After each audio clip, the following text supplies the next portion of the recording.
Bueno, vamos entonces en esta tercera clase a hablar de transformar, o de las formas, perdón, que tengo de llegar al modelo relacional, que es el modelo con el cual vamos a trabajar después en las bases de datos relacionales.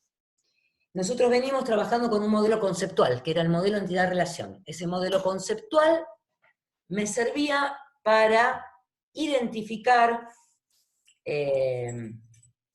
los datos que se necesitaban en la organización, ¿sí? A trabajar con ellos, a modelizar la realidad que nosotros necesitábamos, conversar con nuestro cliente para identificar que estuviera todo lo que se requería para específicamente ese negocio dentro del modelo. Pero ese modelo, entidad-relación, no me sirve para implementar en base de datos relacionales. Necesito un modelo relacional. Entonces, una forma de llegar a ese modelo relacional es transformar ese modelo entidad-relación en lo que se llaman tablas. ¿Por qué? Porque el modelo relacional, en el modelo relacional, la relación es una tabla. Otra forma de llegar a ese modelo relacional es a través del proceso de normalización. Entonces, ese proceso de normalización toma todos los datos que hay en el modelo, o digamos, en ese relevamiento que hacemos de la organización, arma el proceso de normalización, o hace el proceso de normalización, y también llega al modelo relacional. Eso lo vamos a ver en la clase que viene. Hoy vamos a arrancar del modelo entidad-relación, hacemos lo que llamamos nosotros pasaje a tablas o transformación a tablas, para llegar a la base de datos relacional. Bien, el modelo relacional trabaja también con estructuras de datos, que recién decíamos que esa estructura de datos era la tabla, y acá se confunde porque Code, cuando creó el modelo, le puso relación al nombre de la tabla, o sea, la tabla o relación, y para nosotros en el modelo entidad-relación, la relación era el vínculo, y por eso por ahí se confunden los nombres, pero tratemos de identificar bien. Relación en el modelo relacional es una tabla, que está compuesta por filas o registros. Las instancias que hablábamos antes, el modelo entidad-relación, que tenía una entidad, ahora se llaman filas o registros de una tabla. Y de la misma forma que llamábamos atributos en el modelo entidad-relación, vamos a llamar atributos en el modelo relacional o columnas. Bien, en el modelo entidad-relación también decíamos que teníamos reglas de integridad o restricciones. En el modelo relacional también las tenemos. Y son estas tres, que las vamos a ir repitiendo a lo largo de todo lo que sigue, de acá creo que hasta el fin de la materia. Y son las reglas de integridad de entidad, que se refiere a la clave primaria, la regla de integridad referencial, que les voy a nombrar ahora, pero se refiere a la clave foránea, y ya vamos a ver qué es, y la regla de integridad de dominio, que refiere al tipo de dato de los atributos o columnas de esas tablas. Bien. Después vamos a volver a repetir, así que no se preocupen. Fabián, te hago una pregunta. Sí, En el modelo relacional, el objetivo es después pasarlo, digamos, a una base de datos relacional, ¿no? sí, señor. Pero quería saber a qué nos referimos con relacional, o sea, qué otros tipos hay y qué ventajas tiene la Ah, relacional. bueno, eso lo vamos a ver un poquito más adelante, cuando veamos bases de datos. Ah, vale, Por vale, ahora, está. pero yo se los conté en la clase de introducción, por ahora pensá que también existen bases de datos relacionadas con otro tipo de modelos. Había jerárquicas, había bases de datos en red, y ahora hay bases de datos que no son estructuradas, o sea, nos refieren a un modelo y se llaman bases de datos no estructuradas. Tenemos toda Vamos. esa población. Pero nosotros, y desde hace muchos años, y las organizaciones de hace muchos años, vienen trabajando con bases de datos relacionales. Llámese MySQL, SQL Server, Oracle, todos esos son nombres de gestores de bases de datos. Ahí es donde vamos a tratar de llegar. ¿Está? Estamos. Sí, Bien. sí. Bueno, entonces, ¿cómo hacemos para transformar el modelo entidad relacional al modelo relacional? Hay una receta, vamos a decir entre comillas, una receta que se sigue, que en algunos casos lleva algunos ingredientes particulares, esa receta, pero que en general, siguiendo la receta, llegamos a transformar el modelo de entidad de relación completito al modelo relacional. Entonces vamos a ver qué dice esa receta. La primera regla de esa receta dice, regla del tipo de entidad. Y dice que cada entidad del modelo entidad-relación se convierte en una tabla. Entonces, si tengo, por ejemplo, la entidad clientes en el modelo entidad-relación, va a ser una tabla en el modelo relacional. La tabla cliente, la entidad clientes podría ser una entidad fuerte que tiene como clave el quit del cliente y un montón de atributos. Entonces pasa a ser una tabla que se llama clientes, que tiene de clave quit y tiene todos los atributos que habíamos definido en la entidad clientes. La entidad débil también se pasa a tabla. Vamos a suponer una entidad, qué sé yo, artículos con sus precios, y precios era débil de artículos. Voy a pasar la tabla precios, perdón, la entidad precios, la entidad débil precios, como una tabla, que se llama precios, y su clave primaria, ahí a diferencia de la clave primaria en la fuerte, la clave primaria en la débil era la clave del vínculo identificador, vamos a suponer la clave de artículos en este caso, más el discriminante de la entidad, supongamos que es fecha. Entonces, yo voy a tener una tabla que se llama precios, que va a tener como clave primaria el ID del artículo y la fecha, y tendrá los atributos de la débil, por ejemplo, el valor o el precio del artículo. Bien.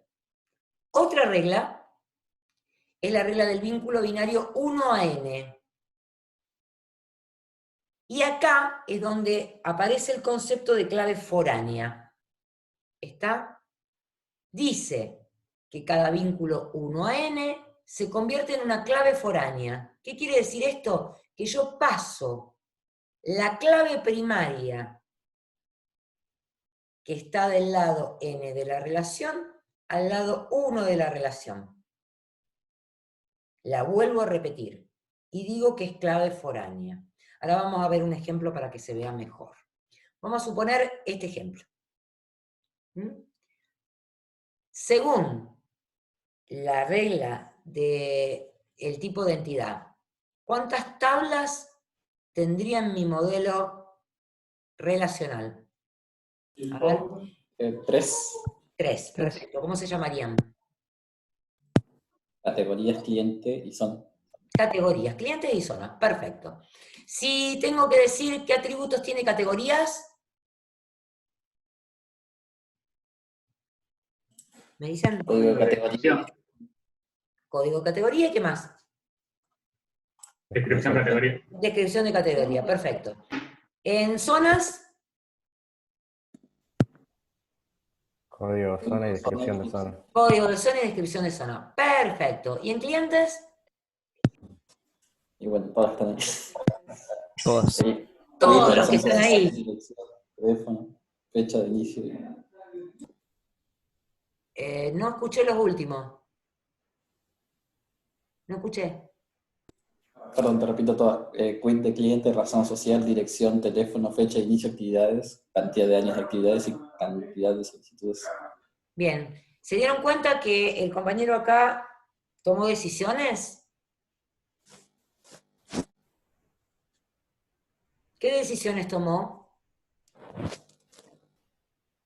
Poner en vez de calle, número, piso, que haya una sola que diga direcciones, por ejemplo. Sí, esa es una decisión. ¿Qué otra decisión tomó? Almacenar los dos atributos Derivados, atributos los dos atributos derivados. derivados. También dijo, bueno, los almaceno. ¿Y qué otra decisión tomó? Teléfono lo tomó como uno solo. Y teléfono lo tomó como uno solo. Tomó decisiones. Después vamos a ver si están bien o están mal. ¿Sí? Pero tomó decisiones. Bien. Y me faltaría acá la regla del vínculo 1 a n. Decía que la clave primaria del lado 1 de la relación pasa al lado n de la relación. ¿Qué significaría eso? Que El aquí cliente además tendría código de categoría y código de zona. exactamente. ¿Qué clientes tendría que tener? Código de categoría y código de zona como atributos también. Y le tengo que decir que es clave foránea a cada una de las tablas de las que deriva. A ver, vamos a ver en el dibujo. Digamos, cómo queda textualmente esto. Dijimos que teníamos 3 tablas, que se mencionan así: categorías, zonas y clientes. Categorías tiene código de categoría, marco la clave primaria, de alguna manera. Esta puede ser una forma. En zonas lo mismo, código de zona, marco la clave primaria, la subrayo, y le pongo clave primaria. En clientes hago lo mismo, yo acá tomé otras decisiones. Tomé la decisión de poner calle, número, piso y departamento, porque asumo que si tengo que hacer una logística de distribución, necesito sí o sí la calle separada del número y de todos los otros datos. Tomé la decisión de guardar 2 teléfonos, porque mi cliente me dijo, no, más de 2 teléfonos no voy a registrar. Después hay otra forma, lo vamos a ver más adelante. Tomé la decisión de guardar fecha de inicio de la actividad, pero no cantidad de años, porque como sé que lo voy a tener que calcular a cada rato, no me conviene tenerlo almacenado. Y sí, guardé cantidad de solicitudes, porque eso cada vez que hace una solicitud le sumo 1. Y hay otras 2 cosas. Agregué código de categoría y agregué código de zona. Les dije que eran claves foráneas, eso es lo que me hace la regla de integridad referencial. Esto quiere decir que yo cuando cargue o cuando registre una fila en la tabla clientes, ¿qué voy a tener que hacer con código de categoría y código de zona? 2 cosas diferentes, a ver si se dan cuenta. Fijar Validar que existan. corresponde según las categorías que tengas. ¿Cómo?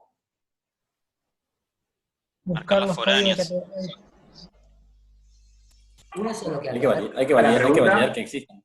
¿Le pongo valor a código de categoría siempre? No, puede ser nulo. Puede estar nulo, eso es lo que me está diciendo ahí. ¿Puedo dejar nulo el código de zona? No. No, porque dice no nulo, pero eso viene de acá, volvamos acá. Había una dependencia de participación total con zonas. Decía 1 la cardinalidad mínima en zonas.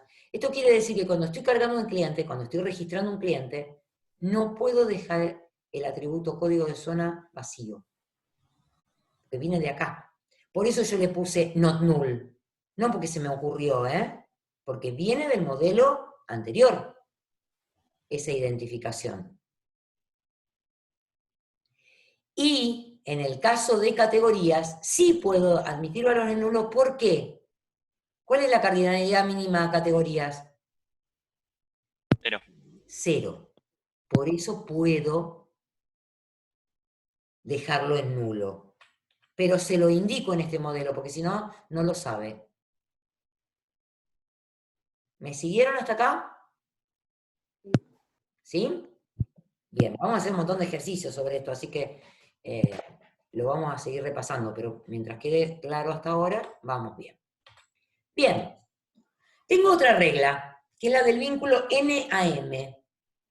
Y dice que cada vínculo N a M se convierte en una tabla separada. Y acá es donde hay algunas cuestiones con los ingredientes de esta receta que hay que tener cuidado.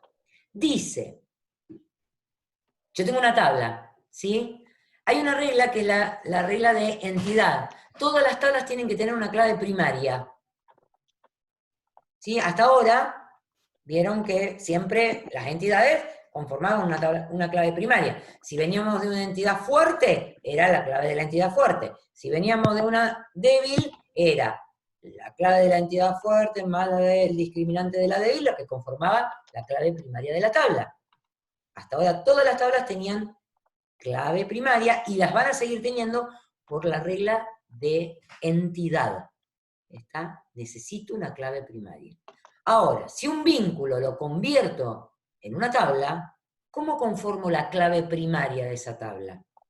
De esta forma.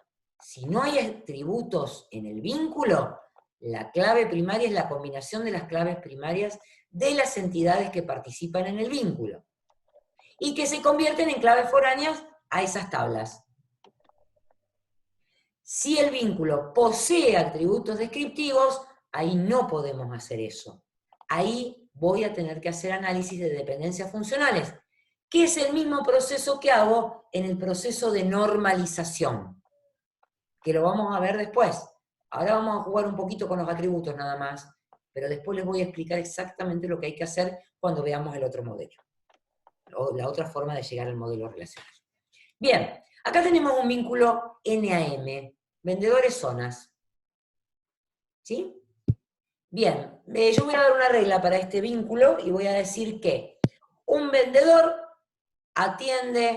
puede atender en muchas zonas, pero atiende en una única zona a partir de una fecha. Y una zona puede ser atendida por muchos vendedores. ¿Están claras las reglas ahí? ¿Sí? ¿Sí? Bien. Sí. Vamos a ver qué hago. Si yo tengo que hacer el modelo relacional de esto, de todo este modelo, ¿qué hago? ¿Cuántas tablas tengo? 3. 3 tablas. 3 tablas, perfecto. Vendedores, zonas, y ahora también vendedores, zonas. Porque es un vínculo NAM. Bien, vendedores va a tener número de legajo, apellido y nombre, dirección, teléfono. Zona va a tener código de zona, descripción de zona. ¿Y vendedores zonas qué va a tener? Va a tener el Digo, código zona, Zona, número de legajo, el código AS y fecha hasta. Perfecto. desde, fecha Código de zona, número de legajo, fecha desde y fecha hasta. Vamos a ver, ahí tenemos vendedores con número de legajo y todos los atributos. Acá la única decisión que tomé es separar apellido y nombre. Zona, código de zona y descripción de zona. Y acá tenemos vendedores zonas.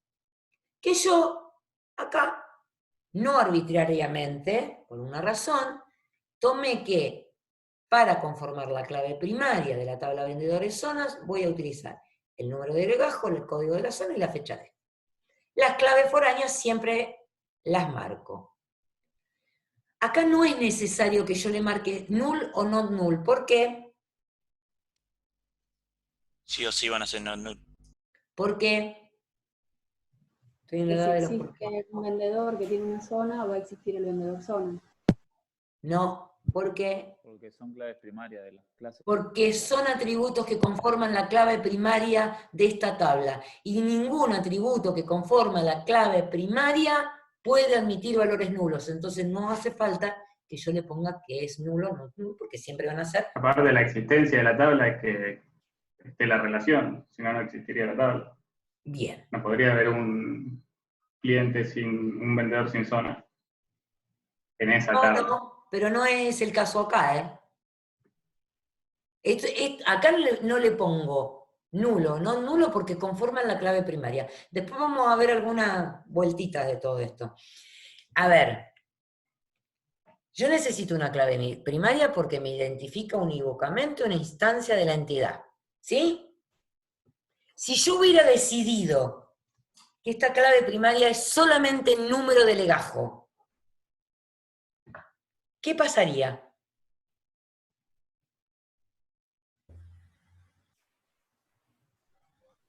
A ver. Nunca voy a saber ese vendedor en qué zona está atendiendo en una fecha determinada. Sí lo voy a saber. No pasa eso, a ver. Yo cuando registre, voy a registrar un vendedor en una zona desde una fecha hasta una fecha.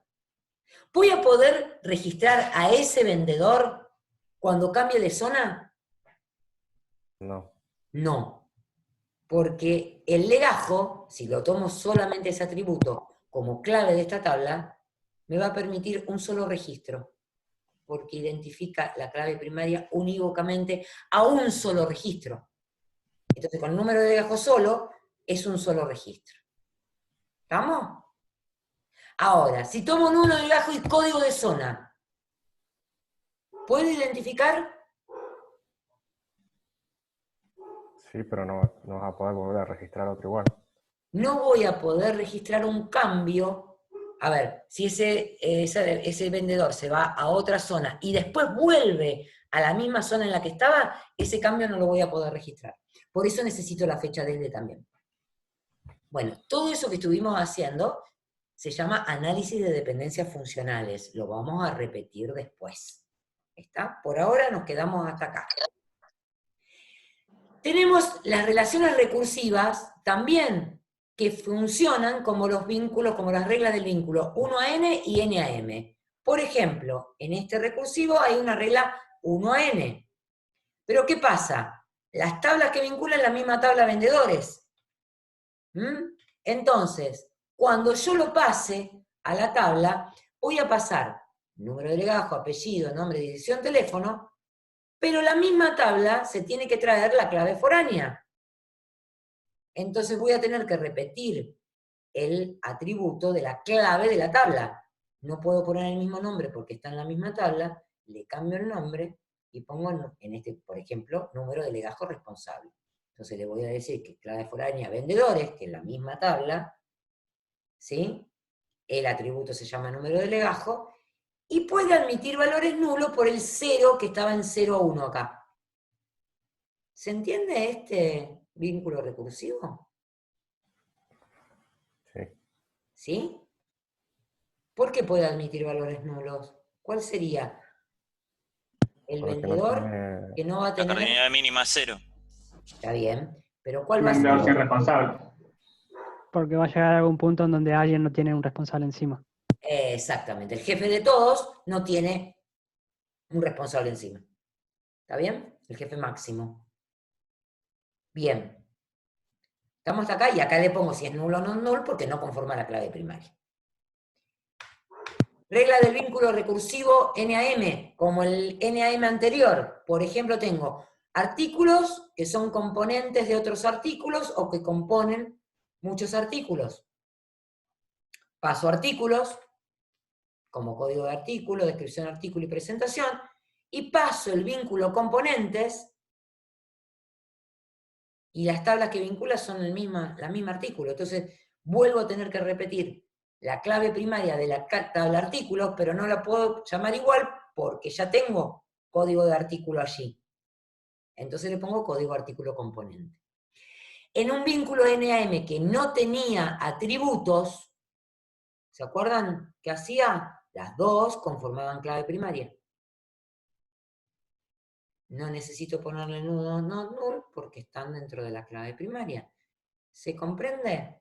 Un ejemplo sería un kit de artículos o un combo, que le pongo un código, le pongo descripción kit escolar número 1, ¿sí? Y le pongo como componentes virome, cartuchera, lápiz. ¿Está? ¿Se entiende este vínculo recursivo y cómo quedan las tablas? Ahora, pregunta. La virome sola, que no es kit, ¿va a aparecer en componentes como código de artículo? Sí. No, va a aparecer como código de artículo componente. En ese caso, si compone algún kit. El código de artículo que aparece acá va a ser el del kit. ¿Sí? ¿Se entiende? Yo pongo acá en artículos el código fulanito, descripción de artículo kit, presentación por unidad, y después en componentes ese código de artículo del kit está compuesto por código de artículo virome, código de artículo componente virome, código de artículo componente cartuchera y así. ¿Se entiende? Ahí. Igual vamos a jugar mucho con esto. Igual, ¿por qué, por ejemplo, no puedo hacer una tabla aparte con los componentes, que esté en toda la descripción de los componentes, con una clave foránea que te lleve a todos los artículos de un Y sí, componente? es Por eso que ejemplo? tenés ahí. Eso que me estás contando es eso que tenés ahí. Es una tabla aparte, son dos tablas estas. Artículos y componentes. ¿Sí?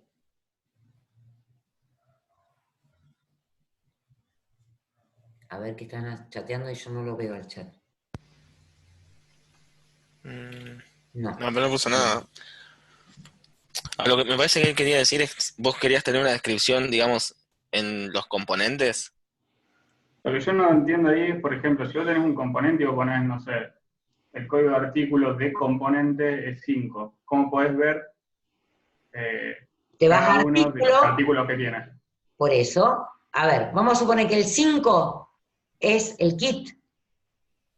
¿Está bien? Acá dice descripción de artículo, en la tabla de artículos, dice código de artículo 5, descripción kit escolar.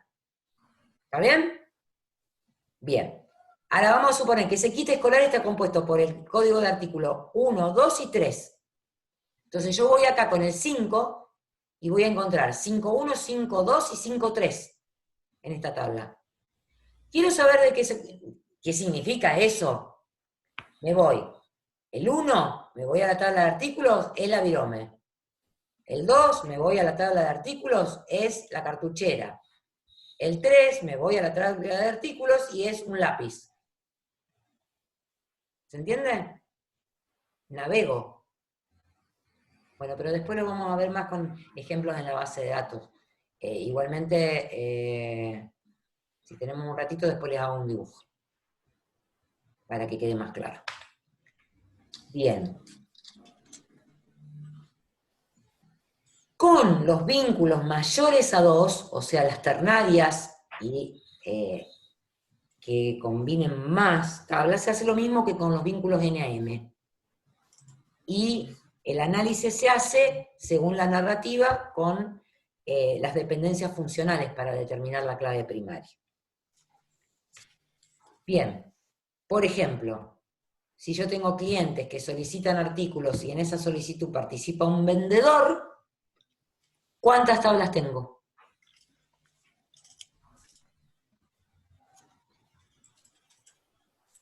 4. 4. Clientes, vendedores, artículos y solicitudes. ¿Y artículos precios? No, TACA. Ah, no, está el vínculo ahí, pero artículos precios no, porque, a ver, esa sería otra parte del modelo. Nada más la ternaria quería analizar yo, porque hablábamos de vínculos mayores a 2. ¿Sí? Tenemos, entonces, vamos, no pasé clientes, vendedores y artículos, porque ya las habíamos pasado antes, pero sí pasé solicitudes acá. Y solicitudes se lleva el quit del cliente. ¿Está bien? La fecha de solicitud estaba en solicitudes. El código de artículo que está en artículos, el número de legajo del vendedor y la cantidad de artículos. Pero acá, yo hice análisis de dependencias funcionales y dije, no necesito el número de legajo dentro de la clave, porque con el quit de cliente, la fecha de solicitud y el código de artículo me alcanza. A ver. Esto me implica que con un quit, una fecha de solicitud y un código de artículo, voy a encontrar que me lo vendió un solo empleado y me vendió una cantidad de esos artículos. Si yo saco cualquiera de estos atributos que conforman la clave primaria, me va a pasar algo que no puedo hacer. Por ejemplo, si digo con solo quit de cliente y fecha de solicitud, voy a encontrar un solo artículo en esa fecha. No me sirve. Todos los análisis que haga, me puede pasar lo mismo. Voy a cortar acá esta clase y les abro otra clase porque se está terminando el tiempo para continuar. Así que les corto acá para grabar esta y en 10 arranco otra vez. ¿Estamos? Bueno, Ok. ¿Estamos? Bien. dale. Entonces.